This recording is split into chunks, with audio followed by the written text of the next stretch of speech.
Hello, this is The Stone by Lloyd Alexander. There was a cottager named Mabon, and one day he was driving down the road in his horse and cart when he saw an old man hobbling along. So frail and feeble, he doubted the poor soul could go many more steps. Though Mabon offered to take him in the cart, the old man refused, and Mabon went his way home, shaking his head over such a pitiful sight, and said to his wife, Madrona, what a sorry thing it is to have your bones creaking and cracking, and dim eyes and dull wits, when I think this might come to me too. A fine, strong-armed, sturdy-legged fellow like me, one day to go tottering and have teeth rattling in his head and live on porridge like a baby.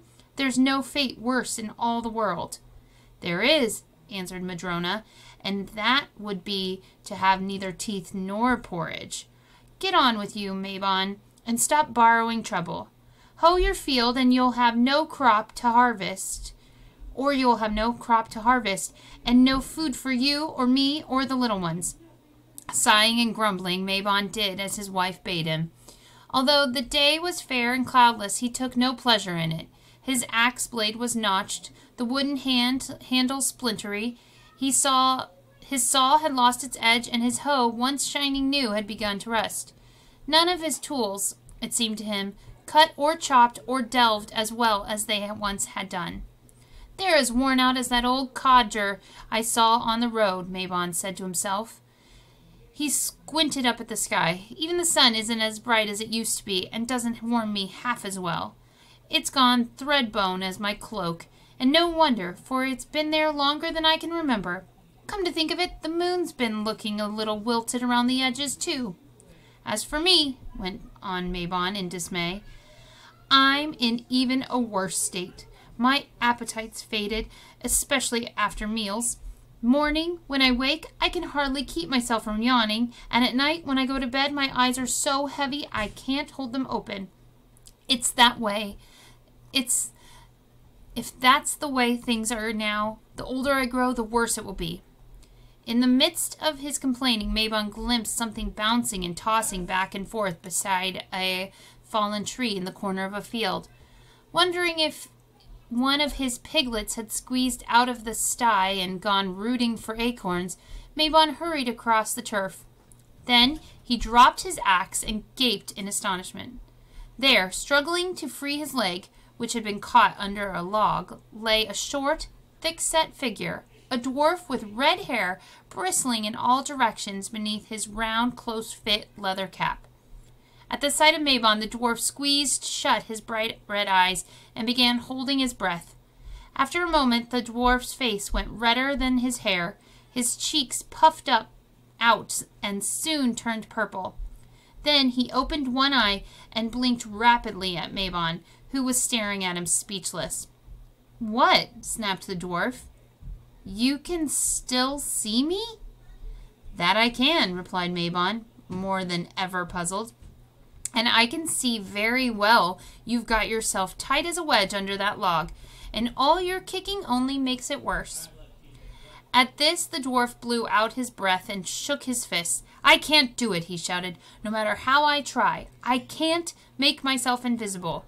Everyone in my family can disappear. Poof! Gone! Vanished! But not me. No, Dolly. Believe me, if I could have done, you never would have found me in such a plight. Worse luck. Well, come on. Don't stand there goggling like an idiot. Help me get loose." At this sharp command, Mabon began tugging and heaving at the log. Then he stopped, wrinkling his brow and scratched his head, saying, "Well, now, just a moment, friend. The way you look, and all your talk about turning yourself invisible, I'm thinking you might be one of the fair folk." "Oh, clever," Dolly retorted. "Oh, brilliant. Great clodhopper. Giant beanpole. Of course I am. What else? Enough gabbling. Get a move on. My leg's going to sleep." "If a man does the fair folk a good turn," cried Mabon, with excitement growing, "it's told they must do one for him." "I knew sooner or later you'd come round to that," grumbled the dwarf. "That's the way of it with you ham-handed, heavy-footed oafs. Time was you humans got along well without us. But nowadays, you no sooner see a fair folk than it's grab, grab, grab, gobble, gobble, gobble, grant my wish, give me this, give me that, as if I had nothing better to do. Yes, I'll give you a favor, Dolly went on. That's the rule. I'm obliged to. Now, get on with it. Hearing this, Mabon pulled and pried and chopped away at the log as fast as he could and soon freed the dwarf. Dolly heaved a sigh of relief, rubbed his shin, and cocked a red eye at Mabon, saying, All right, you've done your work. You'll have your reward. What do you want? Gold, I suppose. That's the usual. Jewels? Fine clothes? Take my advice. Go for something practical. A hazelwood twig to help you find water if your well ever goes dry. An axe that never needs sharpening. A cook pot always brimming with food. None of those, cried Mabon. He bent down to the dwarf and whispered eagerly, But I've heard tell that you fair folk have magic stones that can keep a man young forever. That's what I want. I claim one for my reward. Dolly snorted. I might have known you'd pick something like that. As to be expected, you humans have it all muddled. There's nothing can make a man young again. That's even beyond the best of our skills. Those stones you're babbling about? Well, yes, there are such things, but greatly overrated. All they'll do is keep you from growing any older. Just as good, Mabon explained. I want no more than that. Dolly hesitated and frowned. Between the two of us, take the cook pot. Better all around. Those stones, we'd sooner not give them away. There's a difficulty. Because you'd rather keep them for yourself, Mabon broke in. No, you shan't cheat me of my due. Don't pull me off with excuses. I told you what I want, and that's what I'll have. Come on, hand it over, and not another word. Dolly shrugged and opened a leather pouch that hung from his belt. He spilled a number of brightly colored pebbles into his palm, picked out one of the larger stones, and handed it to Mabon. The dwarf then jumped up, took to his heels, raced across the field, and disappeared into a thicket. Laughing and crowing over his good fortune and his cleverness, Mabon hurried back to the cottage. There he told his wife what had happened and showed her the stone he had claimed from the fair folk. As I am now, so I'll always be, Mabon declared, flexing his arms and thumping his chest. A fine figure of a man. Oh-ho, no gray beard and wrinkled brow for me. Instead of sharing her husband's jubilation, Madrona flung up her hands and burst out, Mabon, you're a greater fool than I ever supposed, and selfish into the bargain. You've turned down treasures. You didn't even ask that dwarf for so much as new jackets for the children, nor a new apron for me. You could have had the roof mended or the walls plastered. No, a stone is what you ask for. A bit of rock no better than you'll dig up in the cow pasture. Crestfallen and sheepish, Mabon began thinking his wife was right, and the dwarf had indeed given him no more than a common field stone.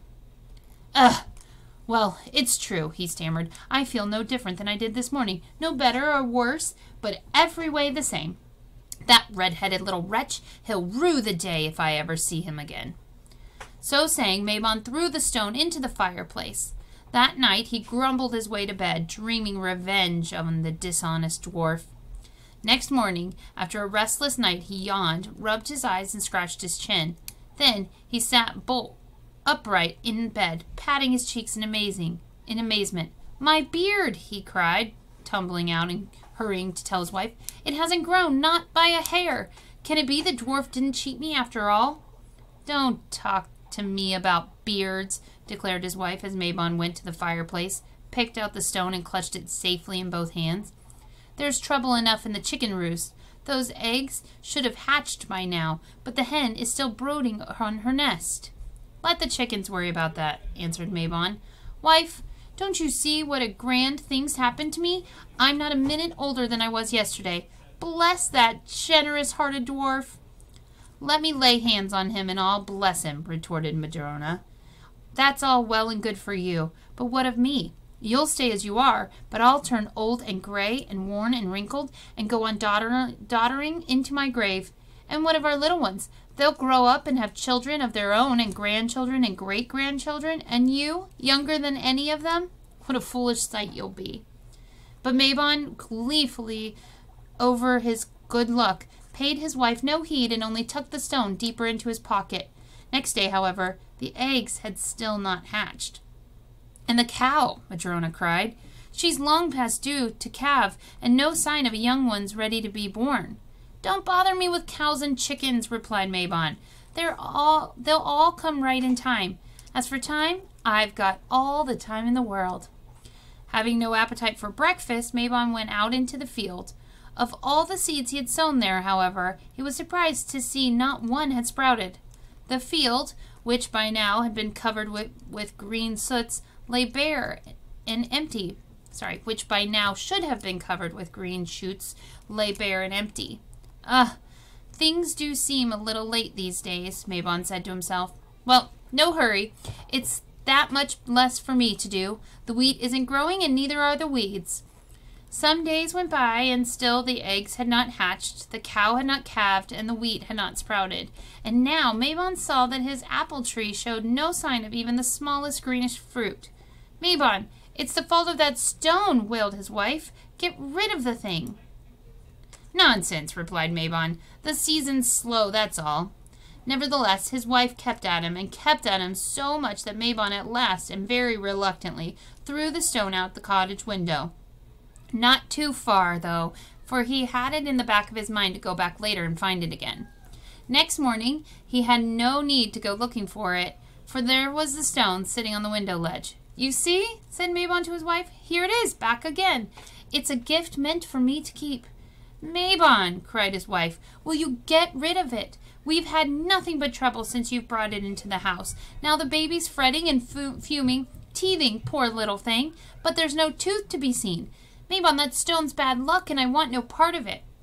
Protesting it was none of his doing that the stone had come back, Mabon carried it into the vegetable patch. He dug a hole, not a very deep one, and put the stone in it. Next day, there was the stone above ground, winkling and glittering. "Mabon," cried his wife, "once and for all, if you care for your family, get rid of that cursed thing."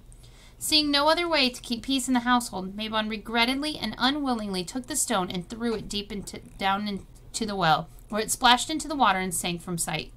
But that night, while he was trying vainly to sleep, there came such a rattling and clattering that Mabon clapped his hands over his ears, jumped out of bed, and went stumbling into the yard.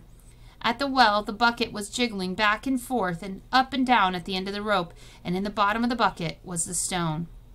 Now Mabon began to be truly distressed, not only for the toothless baby, the calfless cow, the fruitless tree, and the hen sitting desperately on her eggs, but for himself as well. "Nothing's moving along as it should," he groaned. "I can't tell one day from another. Nothing changes. There's nothing to look forward to, nothing to show for my work. Why sow if the seeds don't sprout? Why plant if there's never a harvest? Why eat if I don't get hungry? Why go to bed at night, or get up in the morning, or do anything at all? And the way it looks, so it will stay forever and ever. I'll shrivel from boredom if nothing else." "Mabon," pleaded his wife, "for all our sakes, destroy the dreadful thing." Mabon tried now to pound the stone to dust with his heaviest mallet, but he could not so much as knock a chip from it. He put it against the grindstone without so much as scraping it and scratching it. He set it to his anvil and belabored it with hammer and tongs, but all to no avail. At last he decided to bury the stone again, this time deeper than before. Picking up his shovel, he hurried to the field, but he suddenly halted, and the shovel dropped from his hands. There, sitting cross-legged on a stump, was the dwarf. "You," shouted Mabon, shaking his fist. "Cheat, villain, trickster, I did you a good turn, and see how you've repaid it." The dwarf blinked at the furious Mabon. "You mortals are an ungrateful crew. I gave you what you wanted." "You should have warned me," burst out Mabon. "I did," Dolly snapped back. "You wouldn't listen. No, you yapped and yammered, bound to have your way. I told you we didn't like to give away those stones. When you mortals get a hold of one, you stay just as you are, but so does everything around you. Before you know it, You are mirrored in time like a rock in the mud. You take my advice. Get rid of that stone as fast as you can." "What do you think I've been trying to do?" blurted out Mabon. "I've buried it, thrown it down the well, pounded it with a hammer. It keeps coming back to me." "That's because you really didn't want to give it up," Dolly said. "In the back of your mind and in the bottom of your heart, you didn't want to change along with the rest of the world. So long as you feel that way, the stone is yours." "No, no," cried Mabon. "I want no more of it. Whatever may happen, let it happen. That's better than nothing happening at all. I've had my share of being young. I'll take my share of being old. And when I come to the end of my days, at least I can say I've lived each one of them." "If you mean that," answered Dolly, "toss the stone into the ground, right there at the stump. Then get home and be about your business." Mabon flung down the stone, spun around, and set off as fast as he could. When he dared at last to glance back over his shoulder, fearful the stone might be bouncing along at his heels, he saw no sign of it, or the red-headed dwarf. Mabon gave a joyful cry, for at the same instant the fallow field was covered with green blades of wheat.